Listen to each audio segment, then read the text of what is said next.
Emotion. It's sometimes referred to as the spirit or the breath of life. It prescribes our action and colors our world. The one who can master the emotions can master actions, and the one who masters actions is the master of all future realities. Today we look at the stories of two different men, two different worldviews, two different goals, and ultimately, two different paths.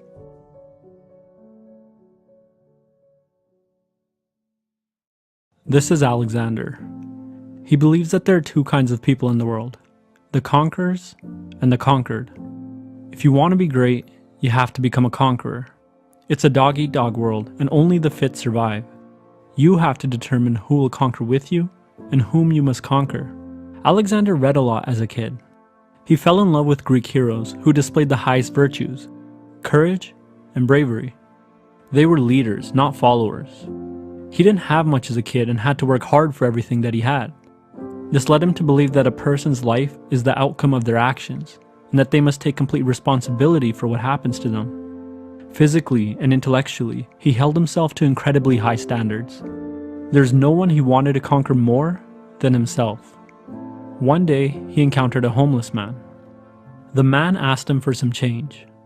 Alexander knew what he was seeing. A conquered man.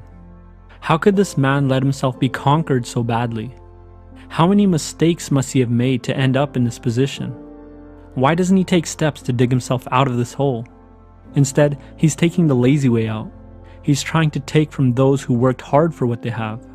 Those who make good decisions should not be punished by those who make bad decisions. Alexander knew that if the man wanted to eat, he needed to learn how to get fish and not have fish given to him.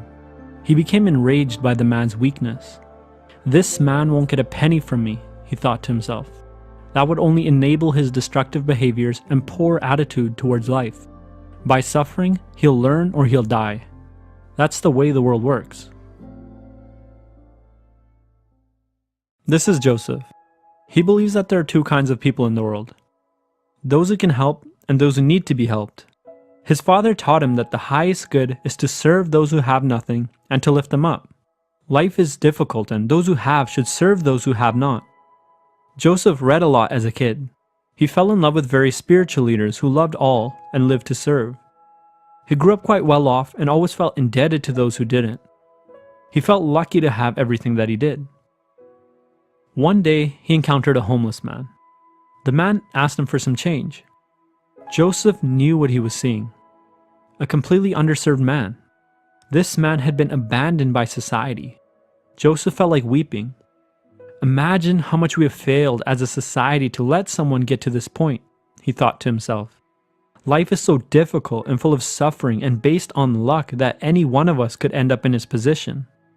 He grabbed some money from his pocket and handed it to the man. And with that, both stories end here. Both men had unique worldviews shaped by their past experiences. They both perceived the same man in a different light. Where one saw a weak man, the other saw a forsaken man. Their perceptions led them to feel different emotions. Their emotions were heavily affected by what they thought they were seeing. In actuality, both men knew nothing about the homeless man, and they have no idea what led him to this position. This is often the case in real life. From a young age, both men were surrounded by an invisible structure, referred to as culture or environment. The knowledge they grab from this structure allows them to navigate the world. Alex grew up in a structure of personal responsibility, of strength and weakness. He can only see people in this way. It's all he knows. Joseph grew up in a structure of collective responsibility, of the needy and the fortunate. He can only see people in this way. It's all he knows. For both men, emotions are tools. In Alex's world, anger is a useful tool that allows him to become strong, his highest ideal. In Joseph's world, compassion is a useful tool that allows you to become a giver, his highest ideal. One might wonder, if you could change the invisible structure that surrounds these men, if they reversed the books they read or the family that they had, would they perceive the world differently? If they perceived the world differently, would they feel differently? The master of emotions, then, is the one who can alter the invisible structure around them. This allows them to gather a diverse set of concepts, which allows them to see the same scenario in different ways. They would be neither Alexander nor Joseph. They would be both. They could become either one depending on the circumstances. Take a look at this image. What shapes do you see? You'd probably say a bunch of 3/4 circles and a square. Technically, there's actually no square there. It's simply a byproduct of how the 3/4 circles are arranged. But that doesn't change the fact that you'll always see it there because you're familiar with the concept of a square. If you never learned what a square was, you'd never see it there in the image. There's a layer of meaning hidden in the negative space. Emotional mastery is about perceiving multiple layers of meaning in the negative space of life. It's about seeing all of the potential realities that could exist. It's about looking at a homeless man and seeing that his position could be a byproduct of his personal decisions, or it could be the byproduct of a cultural failure. What I'm not saying is that these men can think different thoughts and change their emotions in the moment, but they can experience a different worldview now so they see differently in the future. They can find new ways of seeing or interacting with old things, and all they need to do is listen. Listen to the world in its many forms. Had they listened to one another's perspectives or asked the homeless man for his perspective, they might have seen the whole situation in a new light. As we conclude, let's return to this image. You probably think that there's nothing more to this image than the 3/4 circles and the square.